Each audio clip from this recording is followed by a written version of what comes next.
Hi, and welcome to Rule of Carnage. My name's Glenn Ford, and I'm here with Mike Hutchinson. We're a couple of games designers, and we're talking about how to design better miniature games. Today, we're going to be picking up something that has come up in the comments section, specifically the combat phase.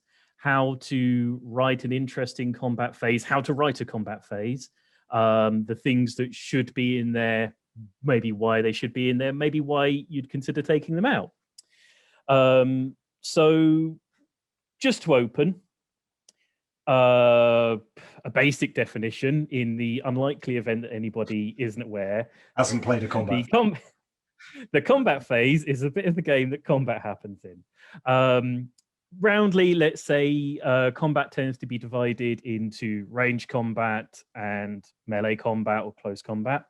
The standards are range combat, you have a line of sight, you have cover, and if you've got line of sight to something, you make a hit roll and then a to wound roll and sometimes a save roll, and they get affected by cover. So soft cover will affect your to hit roll, hard cover will affect your to wound roll, and might making up mechanics here. None of these are true. These are all illustrative.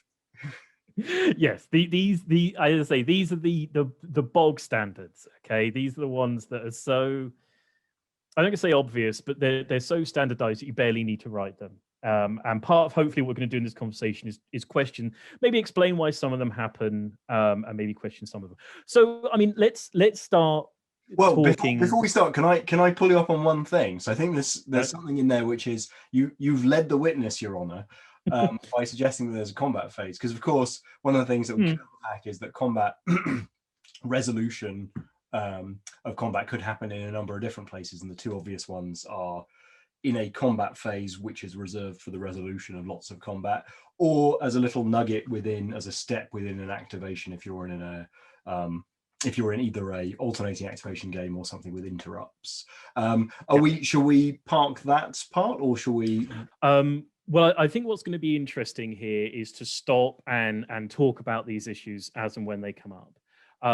And specifically here, I think it's worth talking about why the games that have specific boxed out combat phases have specific sort of boxed out combat phases. So as I was saying, Warhammer comes from a tradition of historical wargaming.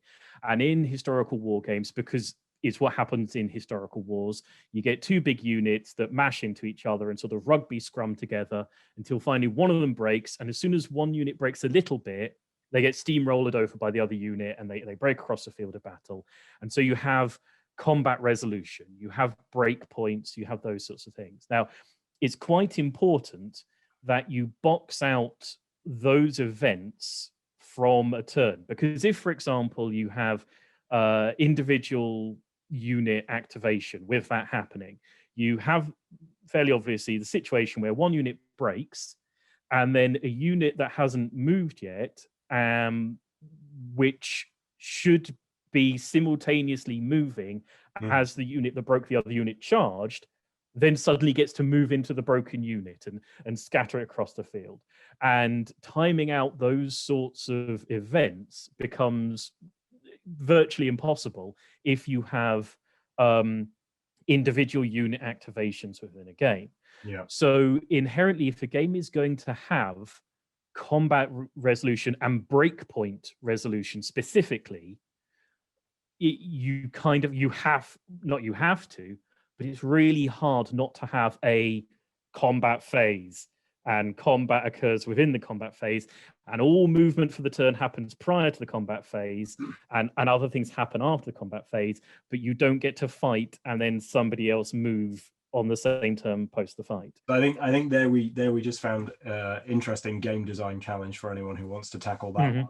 How to have a convincing alternating activation system which also has sort of morale breakpoint mechanics in it as well, because I think what you say that's really interesting. I think there's a whole world of interesting fiddling with the timeline of a turn in a game thing. Like, I mean, Infinity does it to some degree, where you move and you move across somebody's like line of sight, and they get to interrupt you. Yep. But there is a simultaneous thing where, well, I move from A to B during the same period of time that you move from C to D. At A, I could see you when you're at D. At B, I can't see you when you're at D. Somewhere along those two paths, we can see each other. That somebody do that. Figure that one out. Do that. That'd be a good thing. But yeah, so I think when there is a boxed out combat phase within a turn-taking game, it probably exists either because of or as a hangover from historical wargaming breakpoint combat resolution. And I think because of that, if you're going to have a I activate a unit, you activate a unit system, you tend not to have breakpoint resolution.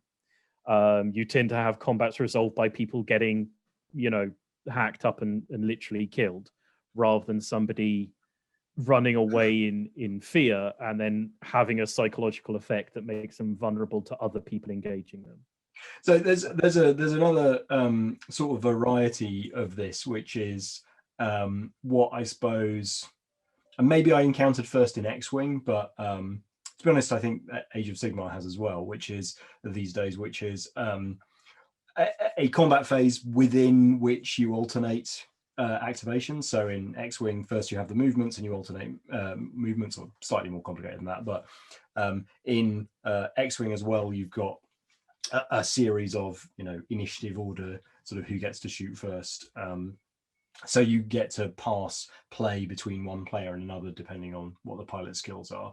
And so in that, you've got a situation where the combat phase is both boxed out in terms of it's a separate phase of the turn, but it's made a little bit more interesting or kind of shuffled up by the fact that it's keying off some other unit stat in the case of pilot skill, or in the case of Age of Sigmar, it just says, okay, even when it's not your turn, we're going to alternate selecting units to fight with, which asks the question of, okay, is there something that I need to get done, or is something that you're about to do to me which I need to preempt? So that's another sort of variety of, I've boxed out a combat phase, but it's not I resolve all of my combats and then you resolve all of yours. And I mean, it should be said that even in a game like, let's say, because it's the one we keep referring to on this channel, Malifaux, where you take each model takes its turn, makes its movement. You still have a movement phase within that model's movement. You have a combat phase within that model's movement. You can, in theory, fight and then move, but there's still discrete mini phases within. I mean, honestly, I think that's the other option, which is if you have an action point system, if you have you get two actions, whether or not you force one of them to be a move or whatever, in an activating skirmish system where you get to take an attack action that's sort of, what's the word I'm looking for? It's not unopposed, but it's not like I initiate a two-way combat. It's something where I stab you and later on in the turn you will say haha and stab me back, but not right now. Then I think that's sort of, for me, that's the fundamental alternative to a combat phase, is there's a combat step or there's the opportunity to make a combat action. And then I think you're in the sort of concentric circles of a combat phase and then a combat resolution system, because the combat resolution system, you could come up with a lovely combat resolution system which potentially could sit within multiple kind of framings in terms of where the combat is placed within the turn. So yeah, I mean, there's a little chat about whether or not you box out your combat system. Rolling back a weeny bit, so okay, within range combat, you've got the standard hit, wound, save, range, line of sight, cover. Couple of things talking about range combat. First of all, ranges are weird in most tabletop games. There's a book, I'm probably going to get the title wrong, but I think it's How to Write Skirmish War Games. I'll put the right title in the comments because I inevitably got it wrong. And it's got an excellent chapter where it goes quite in depth into why it is that weapon ranges are weird in skirmish games. And what I mean by that is the distance that a model moves and the distance that its gun shoots are just never particularly related to each other. And that's mainly because the movement phase would be incredibly dull and weapon ranges would be largely meaningless on anything like a reasonable dining room table surface. I don't think there's any sort of deeper conspiratorial or game design reason for it. I think it's literally people just going, people want to play it on a dining table. And even if you've got like 5mm models, like something like Flames of War, they still fudge the weapon distances. Yeah, they do. And Gaslands is hilarious for this. Like, guns can shoot about the length of a man's arm, like in relative terms. It's the apocalypse. It's ridiculous. It's absolutely ridiculous. But you find that a lot of skirmish games will have, you know, in an old standard like 40k, even sort of, you know, high-tech futuristic weapons like bolt guns only shoot 24 inches, which is you know just across a room, broadly speaking, for a high-tech explosive weapon. But I think in skirmish games you will routinely find ranged weapons with even shorter than that, like sort of 8, 12, 16 inches. These are all interesting distances when you're dealing with a table that's like 4x4. If everything can shoot at infinite range, which is an option, like in Infinity, then that poses a very different sort of challenge and a different sort of thematic atmosphere, and it poses a very different problem space than And I mean, I think it's interesting that in real world warfare at various points, things like various ranged weapons have been dominant at various points in real world history. And I think one of the issues is that you don't want in your skirmish game it to just be a case of, oh, I'm just going to take an army of longbowmen, or I'm just going to take an army of sling users, because I'll just annihilate the other guy as he comes towards me at that point. And I think sometimes you have to fiddle with ranges in order to make a range, the other meaning of range, a array of different strategies available on the tabletop. So I guess the other thing that, speaking from experience, one can get very wrong is if you make ranged combat or the way that you resolve ranged combat broadly as effective as hand-to-hand combat, some really bad things happen. So with Hobgoblin, which we've talked about on this channel before, I tried to simplify my combat resolution system to the point where you just threw some dice equal to the wounds and you resolved the hits that came off that dice and so on and so forth. And what I quickly discovered in the early playtesting was I needed to halve the number of dice that were rolled in range combat versus hand-to-hand combat, because that simply meant that there was a reason to close the distance and get into combat rather than just standing there, you know, catapulting rocks at each other. So I think that lots of different systems have found different ways to do this, but like the basic fact is if shooting people is as effective as chopping them up in hand-to-hand combat, then you end up with a very different game, which is about shooting people. And as long as the rest of the system supports that being interesting, that's fine. But I think that's definitely something to watch out for. I mean, I think a good rule of thumb is that the harder something is to do, the more effective it has to be. And it's harder to get into melee combat with another model than it is to shoot the other model, because you're shooting, you've got whatever your degrees of line of sight are, and you've got whatever the distance of range of your gun is. It's a lot easier to be able to draw line of sight and shoot another model, and you could pick and choose your targets. Whereas in melee combat, you've got to pick one target, and almost always your movement range is going to be a lot shorter than your shooting range. So it's just, you know, hand-to-hand combat has to be more effective than shooting because it's harder than shooting. So tracking back a little, you know, I mentioned that it's sort of the standard to have to hit roll, a to wound roll, and a to save roll in all combat, but it's certainly in range combat.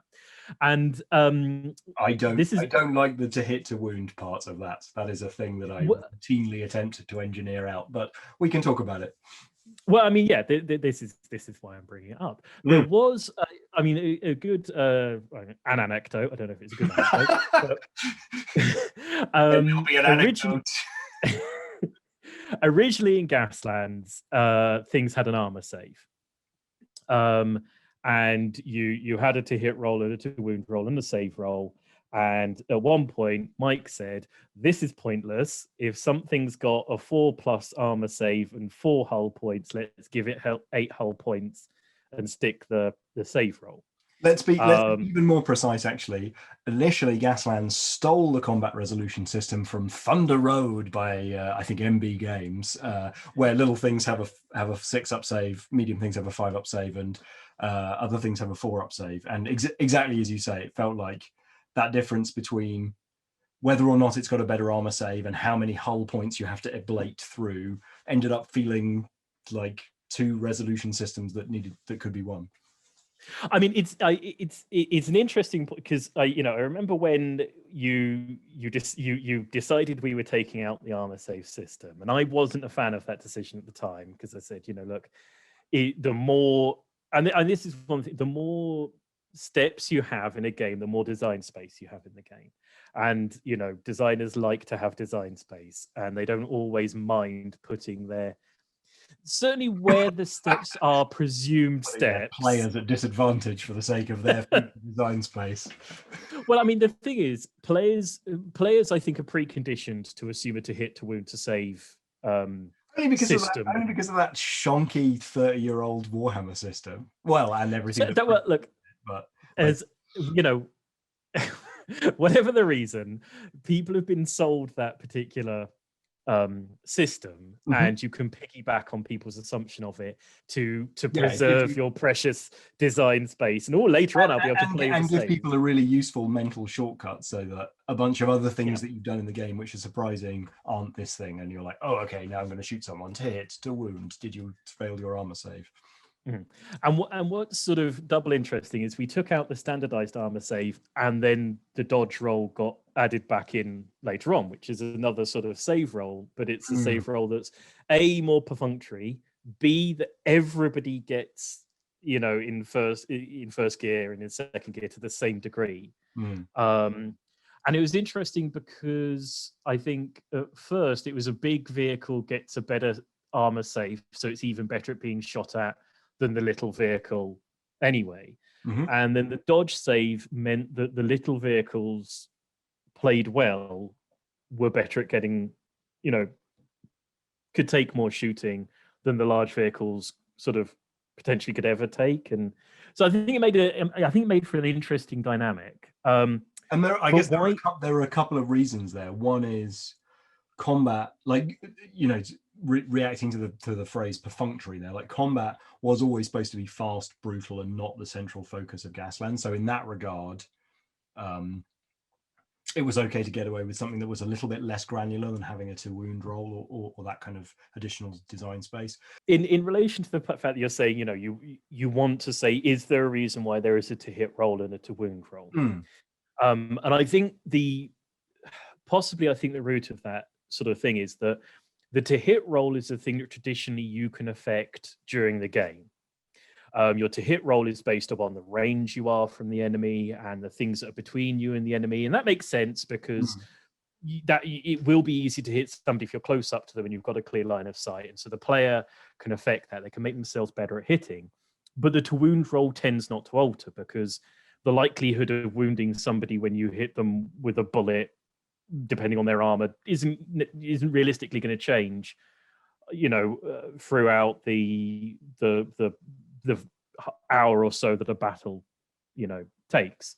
But that, like, just to call you on that, like, that is because you've played so many games with to hit and to wound rolls that in some way you have wired those into existence as real things, and they're just not. Like, if you combine the two things and you say, bang, are you dead?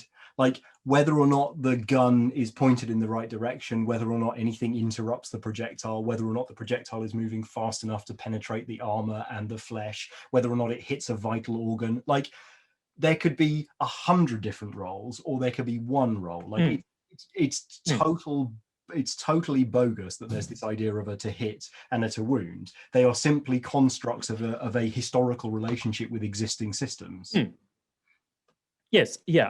I'm not saying that these are ultimate truths of the universe. No, I'm saying why they have been boxed out the way they've been boxed out, and I'm saying why they make sense to gamers.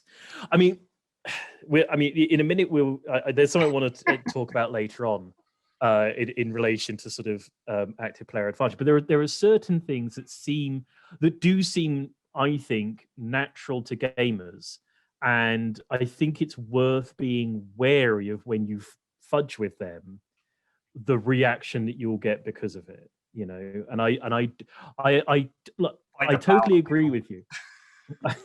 I don't agree. The thing is, it's worth questioning these things, and it's worth saying, okay, should they be in there? Should they not be in there? Yeah. So I think like one really big realization for me, as I was trying to be like, wake up, sheeple, there's only one to hit roll, was I simplified out rather the armor save roll, and you'll notice that whether it's called an evade roll, or whether it's an armor, whether it's a saving throw in A Billion Suns, like I do put those back in, because it turns out, and I think we talked about this once before, it turns out that if I roll some dice and I roll some 4s and some 5s and some 6s, and then you have to take your models off, that's a really crummy like experience from the other side of the table. It's like it's just got no agency, it's got no it's just irritating. It's like me coming over and flicking your little miniatures over. I don't know why it feels like that. It just does. And so you have to have an opposed roll of some kind, whether that's an opposed roll insofar as what Frostgrave or Infinity does, where two people roll some dice and you compare those rolls, or those pools, or whether it's I land a punch and you attempt to dodge it or protect yourself with your armor. I think those are incredibly important dynamics that you have to have a little push-pull, because I'm playing this game too. There are two people in this game. Like I want to have a say before you flick my miniature over and make it dead. Yeah. I think it's worth sort of moving on slightly to just lay down the basics of close combat, melee combat. So along with range combat, people are going to expect that there's some sort of combat or damage potential that occurs when you get up close and personal. So you're going to have to define what base contact or engagement range are. There's going to be an engagement range. There's going to be disengaging. And how your system deals with disengaging from combat is going to be quite important. Can you disengage from combat? Yeah, and don't skip this, because there's a lot of interesting tension with this. Whether or not, because the way that engagement works can create this really useful tension on the tabletop, where having moved someone somewhere, you've held them in place or you've protected an area. So yeah, it's weird. Like engagement's often sort of 6th or 8th thing that I get to when I'm rating combat phases, but whenever I come back and think about it, or Glenn points it out, then it creates a lot of interesting pressure and space around models. So yeah, do give some thought to engagement and disengagement. Yeah. Again, melee is going to have the standardized thing is that melee is going to have a hit roll, going to have a wound roll, going to have a save roll. Again, the same questions come up as to whether it should have them, why it has them, why your version of the game. Well, and also the thing about, I was going to say, and then also, is the resolution system the same for shooting and combat? And in almost every game it is, but that's another interesting place that you can say. There's one of the Osprey games has got a sort of fencing dueling system. I think it's called On Guard, and in that, like, quite deliberately, the way that you exchange sword blows is much more kind of richly designed than perhaps the other places where you might shoot someone with a pistol. And I think that there's some interesting things to sort of think about for your own design. There is, in the combat phase, am I more excited by trick shooting with guns, or am I more excited about fancy sword play and whatnot? And am I going to add some more grit and character into one of those two? And of course, one of the things that a melee phase, close combat phase has is it has often charging. It has at least one person is engaging the other person in combat. And the thing I was alluding to earlier that I do want to have a little conversation about is what I call the assumption of active advantage.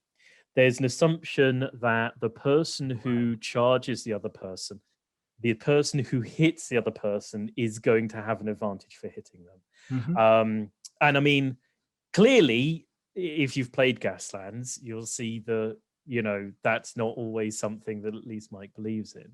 And again, I'll say, I've encountered people at Gaslands tournaments and live play events who don't like that you don't get active player advantage. It's one of those things that if I'd have just given everybody a bonus dice if they're the active player, everyone would have just been like, fine, I'll take the bonus dice, I'll crash into you, I'll take the bonus dice. Because I think that there are two angles on the assumption of active advantage. One is that, like, in a really meaningful way, if I don't get an active advantage, then I may as well stay here and you come to me, and then when you punch me, I punch you back exactly the same strength as if I'd have bothered to walk over there and expended my energy. And that's a problem, because then you can end up with like a Tai Chi match where both people are ready to yield, but no one's actually aggressing. So that's a problem. And then I guess the other point is the sort of opposite of that is the assumption of active advantage. Like, there are subtler ways of active advantage than simply I took a charge action, therefore I get +2 dice or something. And that's that it's on your terms. You can engineer when the engagement occurs, what simultaneous stuff has happened, what like preparations I've made, you know, whether I've built up some kind of, you know, focus effect, or I've sort of summoned another unit in. And so whether or not it's elegantly executed in Gaslands specifically, I'm intrigued by the idea that active advantage comes from your play, rather than it's emergent from the decisions that you make, rather than the slightly lazier thing of, well, I made the charge action, therefore I get 2 extra dice. Yeah, absolutely. It's like the things you do should be advantageous to you. Otherwise, why did you decide to do them? Why didn't you decide to do something else? And I think the first time it comes up for some people in Gaslands, possibly it's because they're thinking, well, I've been trying to engage in close combat. I assumed that when I engaged in close combat, I would get an advantage because that's the standard. The active player gets an advantage. I didn't really look into it that closely. I am now surprised that I don't get an inherent advantage through being the aggressor. And I think once you understand that, and then you go, okay, right, I've got to wait until it is advantageous to me in and of itself, and then make it happen. But the point with Gaslands is that there is an advantage to being the active player and initiating a collision, because you have skid dice, and it's slightly hidden, but it is emergent from the system that because I am placing a template and because I'm then rolling skid dice, then I can choose to use all of my skid results, whether those from the template or those from the dice, to put my foot down and go into 5th gear or whatnot. And you couldn't do that because you are currently stationary in this resolution system. So the fact that I don't get an extra dice when I smash into you when it's my turn is irrelevant, because you do get an extra dice because you just have to put your foot down. And that's the point. Like, that's the cinematic effect, is I see you through my dirty windshield and I put my foot down, and that means rolling skid dice and using those shifts for the shift results. That's kind of what I mean by that second thing of it being emergent from the play. That for me is more exciting, but like, that doesn't land with everyone. It's completely, let's be completely honest, that doesn't land with everyone. Yeah, no, look, I 100% understand that, and I'm 100% on board with it. And I'm not a fan of, you know, the assumed inherent active advantage. I think it's lazy and uninteresting. But if you don't have it, you understand how people are going to react People are going to find that weird. People are going to find that completely oddball. Yeah, have a decent reason for it when they come at you. Yeah, have a good reason for it, and I don't know, maybe put a box out apologizing and explaining why, and just we should do a whole episode on how to write rule books so that people don't come at you on the internet.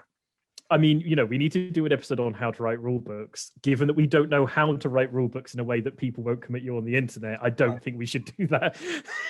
We can at least attempt a sort of a self-intervention. Right. It'd be a series of hopes and guesses at best at that one. Okay. On that note, I think it's a good time to sign off on this particular video. If you are watching the video, you are watching the video. It's also available as a podcast for longer painting sessions. Other than that, we will follow up in the next video talking about how to make your combat phases a bit more interesting, a bit more unusual.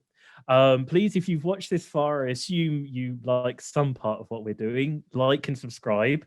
It does help us to keep doing what we're doing. Other than that, check us out on various social media. Drop a comment in the comment section down there, and we'll see you next time. Bye. Bye.